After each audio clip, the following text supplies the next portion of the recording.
So hello guys, welcome to back to my channel. आज हम आपको सुनाएंगे भगवान शिव और शिकारी की कहानी।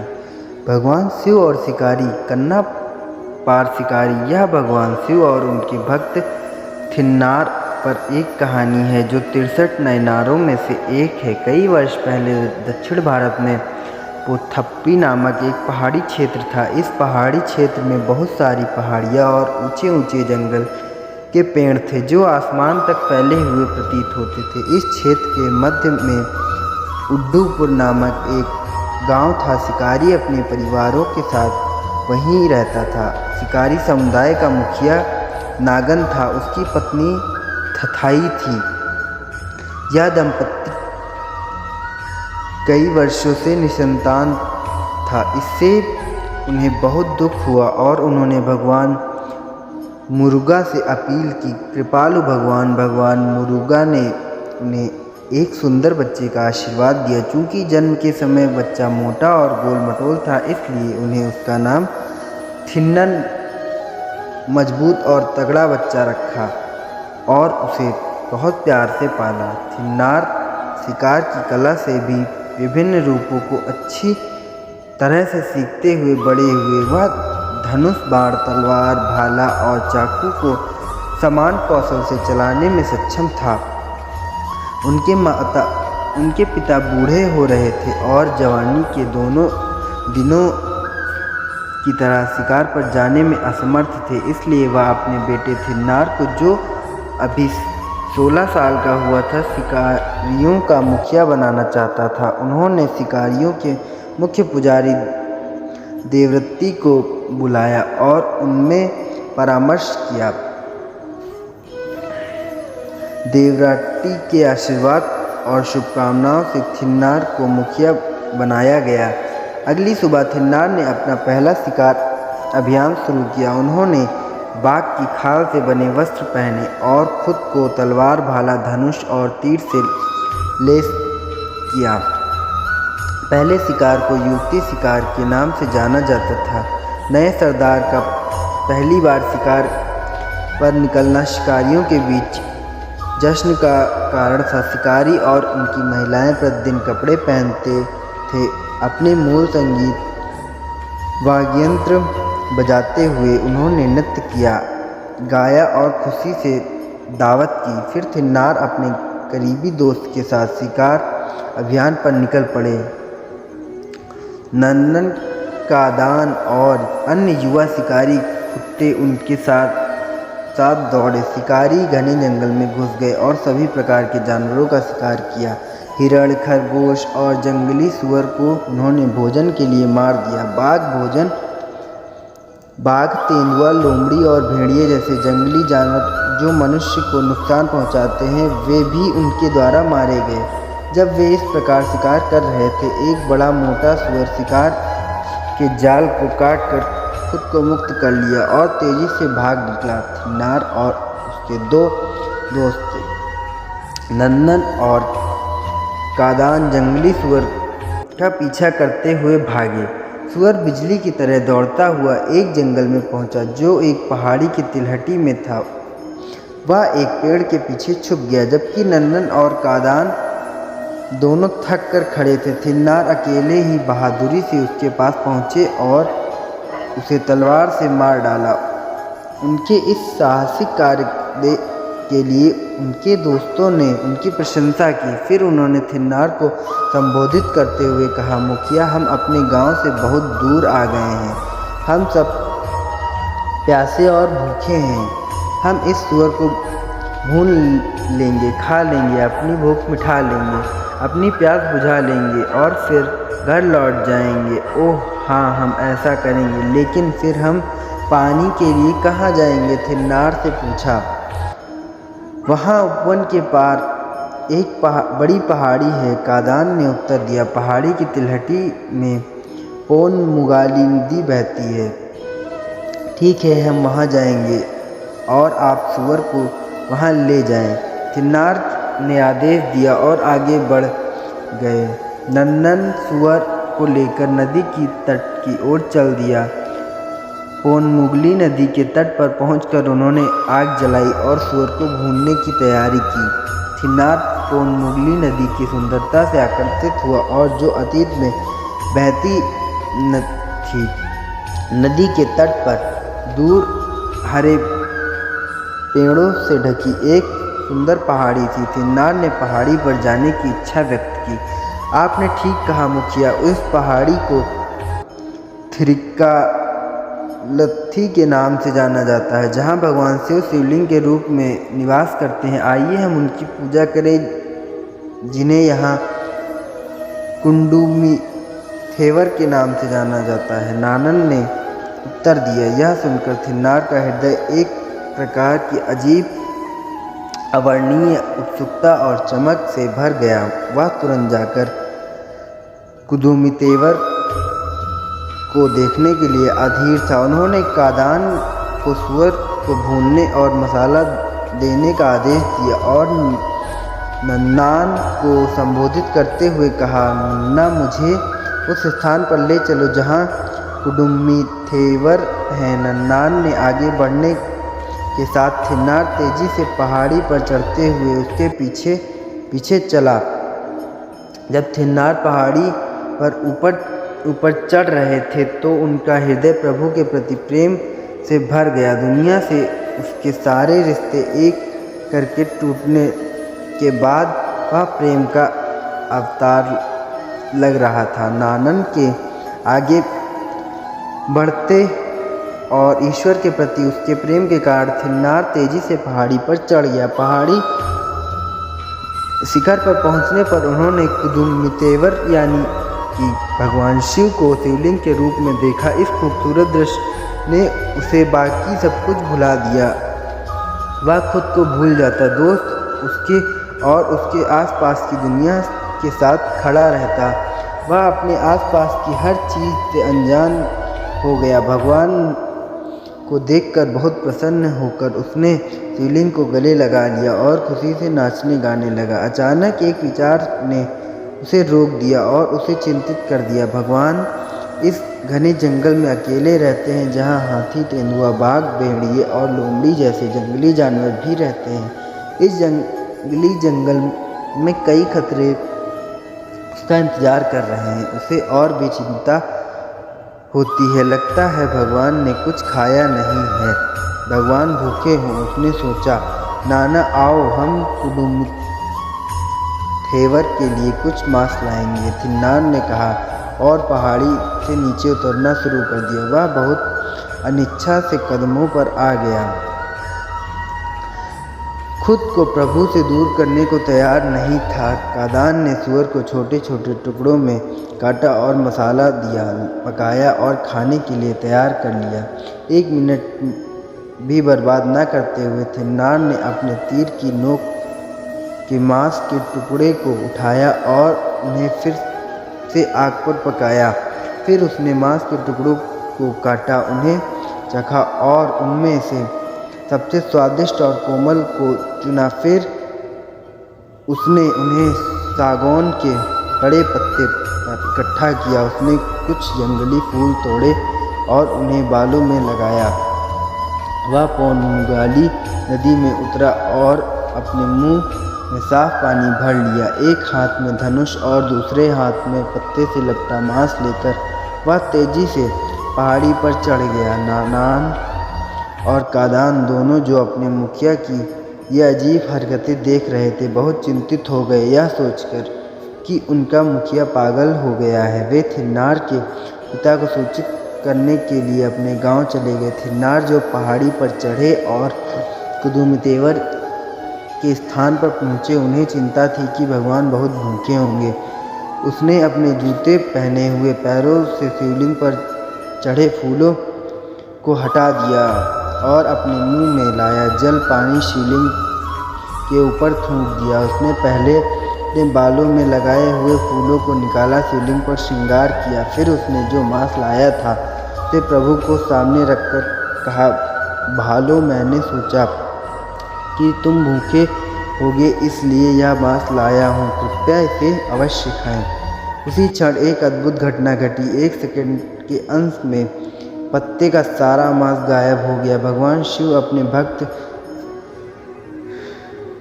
जो प्रेम का प्रतीक था, उसने स्नेहपूर्ण भाव से प्रभावित हुए, इसलिए उन्होंने अपने भक्त की पेशकश स्वीकार कर ली और बहुत खुशी के साथ मांस खाया। यह देखकर थिन्नार बहुत खुश हुए। उसी समय दीक्षित पर सूर्यास्त हो गया और शाम होने लगी। थिन्नार ने सोचा कि रात के दौरान कुडुमतेवर को जंगली जानवरों से खतरा होगा। उन्होंने इस बारे में कुछ करने का फैसला किया, इसलिए उसने खुद को एक हाथ में धनुष और तीर और दूसरे हाथ में तलवार से लेस लिया और पूरी रात पहरा देता रहा। कुडुमथ्रेव के अगल बगल और आगे पीछे तक चलता रहा। जब अगली सुबह सूरज निकला तो थिन्नार कुडुमतेवर के लिए भोजन लाने के लिए शिकार के लिए पहाड़ी से नीचे चला गया। उनके जाने के बाद शिव कोसियार नाम का एक अंतनार ब्राह्मण पुजारी पहाड़ी पर आया। वह हर सुबह वहां आते थे और आगम नियमों के अनुसार कुडुमतेवर की पूजा करते थे। जब वह हमेशा की तरह पूजा करने के लिए शिवलिंग के पास पहुंचे तो उन्होंने हर जगह मांस की हड्डियों के आवेश बिखरे हुए देखे। इस दृश्य ने उन्हें दुख पहुंचाया। उसने सोचा कि कुछ मूर्ख शिकारियों ने इस तरह के पवित्र स्थान पर ये दुष्ट कार्य किया होगा और भगवान ने उन्हें माफ़ करने की प्रार्थना की। और फिर उसने उस क्षेत्र को साफ किया और हमेशा की तरह पूजा की और फिर घर के लिए निकल गया। थोड़ी देर बाद थिन्नार जल्दी से लौट आया। उसने अपने जूते में अठनार के पास रखे फूल पत्तियाँ हटा दी और पहले की तरह शिवलिंग के ऊपर अपने मुंह में पानी थूक दिया और फूलों से सजाया और उसे मांस खिलाया। तब वह रात भर यवोहा की रक्षा करता रहा और पलक झपकते भी नहीं सोया। इसी तरह 5 दिन बीत गए। शिव कोसियार भगवान के प्रति समर्पित थे। कोई दुष्टि उसकी पूजा को नष्ट कर दे और मंदिर को मांस में और हड्डियों से भर दे, इससे उसे बहुत दुख हुआ। वह बहुत परेशान होकर सो गया। भगवान शिव उनके सपने में आए और कहा, मेरे भक्त, तुम्हें चिंता करने की जरूरत नहीं है। जो व्यक्ति मांस आदि मेरे लिए पूजा करता है वह कोई साधारण शिकारी नहीं और मेरे प्रति बहुत समर्पित है। उसका दिल और आत्मा मेरे लिए प्यार और भक्ति से भरे हुए हैं। जो पानी वह अपने मुंह में लाता है और मुझ पर थूकता है वह गंगा नदी के पानी से भी अधिक पवित्र है। जब उसके जूते पहने हुए मुझे साफ करने के लिए छूते हैं तो मुझे उससे भी अधिक खुशी होती है। जब मेरे प्यारे बेटे मुरुगा ने मुझे अपने कोमल पैरों से लात मारी थी, उनके प्रेम पूर्ण शब्द वेद मंत्र से भी अधिक शक्तिशाली है। कल सुबह अपनी पूजा खत्म करने के बाद नज़रों से छिप जाना, मैं तुम्हें उसके प्यार की ताकत दिखाऊंगा। शिव कोसियार आश्चर्य से जाग उठे। उस भक्त को देखने के लिए उत्सुक था जिनके बारे में भगवान शिव ने उसे सपने में बताया था। फिर भी उसने धैर्यपूर्वक सुबह होने का इंतजार किया, फिर उठकर पहाड़ी पर चला गया। उसने हमेशा की तरह शिव की पूजा की और एक पेड़ के पीछे छिप गया। जैसा कि भगवान शिव ने उससे कहा था, भगवान शिव चाहते थे कि पूरी दुनिया को पता चले कि थिन्नार उनके प्रति असीम प्रेम है। छठे दिन थिन्नार हमेशा की तरह मांस, फूल और पानी के साथ तेजी से पहाड़ी पर आया। उनका एकमात्र विचार यह था कि भगवान को तुरंत भोजन कराना होगा। जब थिन्नार शिवलिंग के पास पहुँचे तो वह सदमे में खड़े रहे। उन्होंने सोचा दृश्य देखा, वह दुख से कांपने लगा। शिवलिंग की दाहिनी आंख से रक्त बह रहा था। जब उसने यह देखा, थिन्नार चिंता के साथ जोर से रोने लगा। उसने का दिल तेजी से धड़कने लगा। वह कुडुमतेवर की ओर दौड़ता हुआ गया और न जाने क्या करे, वह बेहोश हो गया। फिर अपने आप को सांत्वना देते हुए उठा और शिवलिंग के पास गया। वह क्रोधित कि दुष्ट लोगों ने या जानवरों ने कुदुम्बेवर को चोट पहुंचाई और घायल कर दिया। वह अपनी तलवार खींचकर अपराधियों की तलाश में सभी दिशाओं में दौड़ा, लेकिन आसपास कोई नहीं था। उसने स्नेहपूर्वक शिवलिंग को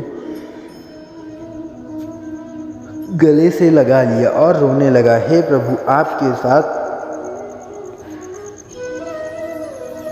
यह दुष्ट कार्य किसने किया? अब मैं क्या करूं? और वह रोया, फिर उस पास दौड़ा और औषधीय पत्तों तोड़कर खून की बह रही आंख पर लगाया, लेकिन खून बहना बंद नहीं हुआ। तभी उसे एक कहावत याद आ गई जो शिकारियों के बीच आम थी, खाल की जगह खाल ही ले सकती है। एक क्षण भी न गंवाते हुए उसने एक तीखा बाण निकाला। उन्होंने बाण से उसकी दाहिनी आंख उखाड़ ली और उसे भगवान की लहूलुहान दाहिनी आंख में लगा दिया। कितना अद्भुत! रक्त का प्रवाह रुक गया। थिन्नार बहुत खुश हुआ। वह खुशी से उछल पड़ा क्योंकि भगवान का कष्ट दूर हो गया था। लेकिन थिन्नार को एक और परीक्षा का इंतजार था। प्रभु उसकी परीक्षा लेना चाहते थे कि परिणाम स्वरूप शिवलिंग की बाईं आंख से रक्त प्रचुर मात्रा में बहने लगा। यह देखकर थिन्नार एक पल के लिए चौंक गए, लेकिन वह पहले की तरह चिंता नहीं करता और ना ही रोता था, क्योंकि इस बीमारी का इलाज जानता था। उसने अपनी आंख निकालकर भगवान पर लगाने का फैसला किया, लेकिन एक छोटी सी समस्या थी। उन्होंने केवल एक आंख बची थी और यदि वह उसे भी निकाल लेता तो वह दृष्टिहीन हो जाता। तो फिर फूटी हुई आंख को भगवान की सही जगह पर कैसे लगाएगा? थिन्नार ने एक सेकंड के लिए सोचा, फिर उसे एक रास्ता मिल गया। उसने अपना बायां पैर उठाया और पहचान के लिए अपना भोजन भगवान की खून की बह रही बाईं आंख के पास रख दिया। फिर उसने अपना तीखा और तीर निकालकर उसने बाईं आंख को फोड़ना शुरू कर दिया। यह रक्त रंजित दृश्य देखकर थिन्नार सेवक कोसियार का हृदय कांपने लगा। उसके रोंगटे खड़े हो गए। भगवान के नाम का उच्चारण करते हुए शिव शिव शिव से प्रार्थना में अपने हाथ जोड़े। भगवान शिव जो दयालुता के प्रतीक हैं, थिन्नार को शुद्ध प्रेम के कार्य से प्रभावित हुए। अगले ही पल शिवलिंग के भीतर से अपना हाथ बढ़ाया। भगवान शिव का हाथ थिन्नार के हाथ पर रख दिया। रुको कनम्पा, रुको मेरे परम भक्त, रुको कनम्पा, भगवान शिव ने अपनी गरजती आवाज़ में कहा। इस दुर्लभ और अद्भुत दृश्य को देखकर शिव कोसियार का शरीर कांप उठा। बाहर आकर भगवान का नाम ओम नमः शिवाय का उच्चारण